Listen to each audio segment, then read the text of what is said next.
Universe spirit angel से मैं अनुराधा आप सभी के अंदर बैठे हुए परमात्मा को प्रणाम करती हूँ और आप सभी का हमारे इस चैनल पर स्वागत करती हूँ। आज का ये स्पेशल वीडियो हमारी सभी प्यारी डिवाइन फेमिनिन डिवाइन मैस्कुलिन के लिए इम्पोर्टेंट बनने वाला है, तो इस वीडियो के साथ अंत तक जुड़े रहिए।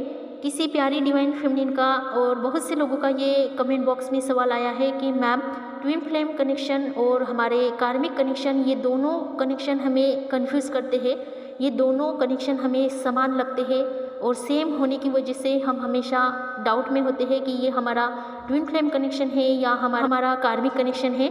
तो आप सभी को जानकर ये हैरानी होगी कि कार्मिक और ट्विन फ्लेम कनेक्शन में कुछ समानताएं पाई जाती हैं, जिसकी वजह से शुरुआती में ये दोनों को पहचानना बहुत ही ज़्यादा मुश्किल हो सकता है। दोनों ही रिश्ते हमें गहराई से प्रभावित करते हैं और हमारी आंतरिक वृद्धि को बढ़ावा देते हैं। यहाँ कुछ रीजंस है जो मैंने बताए हैं, जिसकी वजह से ये दोनों रिश्ते आपको समान तरीके से लग सकते हैं। तीव्र खिंचाव और पहचान, दोनों ही रिश्तों में शुरुआत में अजीब सा तीव्र खिंचाव महसूस आपको होगा, जैसे आप इस व्यक्ति को पहले से जानते हो। एक जुड़ाव की भावना होती है, जैसे आप किसी पुराने दोस्त या परिवार के सदस्य से मिल रहे हो। आपको ऐसा लग सकता है कि आप किसी ऐसे व्यक्ति से मिल रहे हो जो आपकी अपनी ही कॉपी है, खासकर ट्विन फ्लेम के मामले में, जहां आपको लग सकता है कि आप अपने ही दूसरे संस्करण से मिल रहे हैं। भावनात्मक तीव्रता, दोनों ही रिश्तों में गहरी भावनाएं और उथल पुथल आ सकती है। ये रिश्ते आपको भावनात्मक रूप से चुनौती दे सकते हैं, जिससे आप अपनी कमजोरियों और अंधेरे पक्षों का सामना करते हैं। यह तीव्रता आपको ऐसा महसूस करा सकती है कि यह कोई बहुत ही महत्वपूर्ण रिश्ता है, चाहे वो कार्मिक हो या ट्विन फ्लेम हो। विकास और परिवर्तन, दोनों ही रिश्तों का उद्देश्य आपको आध्यात्मिक रूप से विकसित करना और आपके अंदर परिवर्तन लाना होता है। और ये रिश्ते आपको अपने पुराने पैटर्न, असुरक्षाओं और कर्मों का सामना करने के लिए प्रेरित करते हैं। इस विकास प्रक्रिया में दर्द, चुनौतियाँ शामिल हो सकती है, जिससे आपको दोनों ही रिश्ते मुश्किल लग सकते हैं, कार्मिक और ट्विन फ्लेम भी, और इन्हें पहचानना भी आपको मुश्किल लग सकता है। उसके बाद आता है कि पिछले जन्मों का संबंध। मेरी आध्यात्मिक उन्नति के अनुभव से दोनों ही रिश्तों में पिछले जन्मों की कर्म और कनेक्शंस दोनों भी जुड़े हुए होते हैं। दोनों भी रिश्तों में पिछले जन्म के आपके कर्मा जुड़े हुए होते हैं। आपको ऐसा महसूस हो सकता है कि आप इस व्यक्ति को जन्मों से जानते हैं और इस जीवन में उनसे मिलने का एक गहरा कारण है। कार्मिक और ट्विन फ्लेम के बीच में कुछ अंतर हो सकते हैं, समानताएं हो सकती है, लेकिन कार्मिक और ट्विन फ्लेम के बीच में बहुत कुछ अंतर भी हो सकता है। उनके उद्देश्य, सबसे पहले हम देखते हैं कि कार्मिक रिश्ते, इनका मुख्य उद्देश्य पिछले जन्मों के कर्मों को सुलझाना और आपको कुछ महत्वपूर्ण जीवन के सबक सिखाना होता है। ये रिश्ते अक्सर मुश्किल होते हैं, संघर्ष और चुनौतियों से भरे हुए होते हैं, और जब सबक सीख लिया जाता है तो ये समाप्त हो जाते हैं।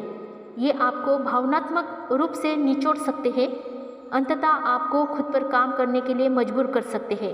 ट्विन फ्लेम का रिश्ता, ये रिश्ते एक ही आत्मा के दो हिस्से के बीच में होता है और इनका उद्देश्य आध्यात्मिक विकास और पूर्णता प्राप्त करना होता है। ये रिश्ते भी चुनौती भरे होते हैं, लेकिन इनका अंतिम लक्ष्य बिना शर्त प्रेम, एकता और दिव्य उद्देश्य से पूरा होता है। ट्विन फ्लेम आपको आपकी उच्चतम क्षमता को पहचानने के लिए और उस क्षमता तक पहुंचने के लिए मदद करता है और आपको खुद से अधिक प्रेम करने के लिए सिखाता है। कार्मिक रिश्ते ये अक्सर अस्वस्थ पैटर्न दोहरा सकते हैं, जैसे निर्भरता, नियंत्रण या नाटक करना। ये रिश्ते प्रेम की बजाय वासना या अपूर्ण कर्मों पर आधारित हो सकते हैं। ट्विन फ्लेम के रिश्ते, इनमें एक गहरा आत्मिक सम्मान और बिना शर्त प्रेम होता है। चुनौतियों के बावजूद भी ट्विन फ्लेम हमेशा आपके सर्वोत्तम हित के लिए ही काम करता है और आपका कभी भी अनादर नहीं करता है। कार्मिक रिश्ते अक्सर एक निश्चित अवधि के लिए होते हैं, जब आपका उद्देश्य पूरा हो जाता है तो वो समाप्त हो जाते हैं। ट्विन फ्लेम रिश्ते ये आत्मा के स्तर पर हमेशा के लिए जुड़े हुए होते हैं, भले ही भौतिक रूप से आप अलग क्यों ना हो जाए। पुनर्मिलन ट्विन फ्लेम यात्रा का एक महत्वपूर्ण हिस्सा है। संक्षिप्त में अगर कहा जाए तो कार्मिक और ट्विन फ्लेम दोनों ही रिश्ते जीवन में गहन अनुभव प्रदान करते हैं और हमें विकसित होने में मदद करते हैं। इसलिए शुरुआती में ये दोनों रिश्ते, ये दोनों कनेक्शन आपको समान लग सकते हैं, लेकिन उनके अंतर्निहित उद्देश्य और प्रकृति में अंतर होता है जो उन्हें अलग बनाता है, और इसीलिए ये दोनों रिश्ते आपको समान लग सकते हैं, लेकिन दोनों में बाद में आपको अंतर नज़र आता है। कार्मिक आपको हमेशा पेन देते हैं, दर्द देते हैं, परंतु वो उनका कर्मा होता है आपके साथ जुड़ा हुआ। परंतु ट्विन फ्लेम आपको दर्द और चुनौतियाँ और पीड़ा भी देते होंगे, परंतु उनका उद्देश्य आपके अंदर के बेस्ट वर्जन को बाहर लाना होता है, और जहाँ पर आपकी प्रगति होती है और वहाँ पर आपकी उन्नति होती है, आध्यात्मिक स्तर पर, आर्थिक स्तर पर और मानसिक और हर तरीके से। इसलिए इन दोनों को पहचानना आपको मुश्किल लग सकता है। इन दोनों की समानताओं की वजह से यहाँ पर बहुत से लोग कन्फ्यूजन में होते हैं। आने वाले वीडियो में हम देखेंगे कि आपके ट्विन फ्लेम के रिश्ते को आपको कैसे समझना है और कार्मिक रिश्ते को आपको कैसे समझना है, ताकि कोई कन्फ्यूजन ना रहे। यहाँ पर कुछ समानताएं मैंने जो बताई है वो देखकर आप अपने ट्विन फ्लेम कनेक्शन को और कार्मिक कनेक्शन को समान तरीके से देखकर आप पहचान सकते हैं कि ये आपका कनेक्शन किस तरह का है। सो आई होप कि आपको इस वीडियो के द्वारा बहुत ही अच्छी और महत्वपूर्ण जानकारी मिल चुकी है, और अगर आपके कोई सवाल है तो आप कमेंट बॉक्स में पूछ सकते हैं, उसके ऊपर भी वीडियो बनाए जाएंगे। तो दोस्तों, अगर आपकी कोई समस्या हो जो हील नहीं कर पा रहे हो आप, या फिर आपको पर्सनल रीडिंग की गाइडेंस की आवश्यकता है, एंजल गाइडेंस की आपको अगर आवश्यकता है, तो आप व्हाट्सएप पर स्क्रीन पर दिए गए व्हाट्सएप नंबर पर मैसेज कर सकते हो, आपको तुरंत सहायता दी जाएगी। तो दोस्तों, ऐसे ही इस जर्नी में आगे बढ़ते रहिए, खुश रहिए, आबाद रहिए, पॉजिटिव रहिए, अपना ध्यान रखिए और मेडिटेशन करते रहिए। सभी के लिए happy journey. Love you all, take care all.